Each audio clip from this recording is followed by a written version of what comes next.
নমস্কার, আমি 2022 TET pass D.El.Ed ঐক্যমঞ্চের সহযোগিতা অদিতি কর্মকার বলছি। আজকে আমরা হাইকোর্টে এসেছিলাম মামলাটি নিয়ে।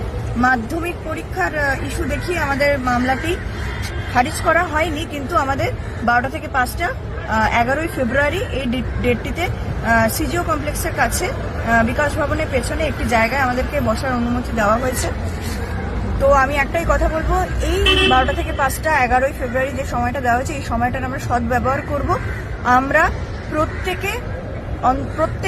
প্রত্যেকটি জেলার ছেলেমেয়েকে আমি বলছি, প্রত্যেকে এই দিন আসুন। এইখানে আমরা আমাদের যে বেকার মেলা সেটি আমরা এখানে তুলে ধরবো, আমাদের বঞ্চনার কথা এখানে তুলে ধরবো।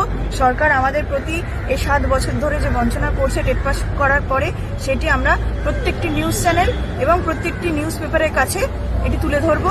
প্রত্যেককে বলছি, এই আন্দোলন, এই যে ধর্ণা, সাময়িক যে ধর্ণার বিষয়টি দেওয়া হয়েছে, সেই ধর্ণাটি যেন সাফল্যমণ্ডিত হয়।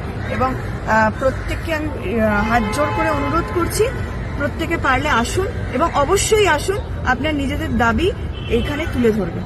ধন্যবাদ।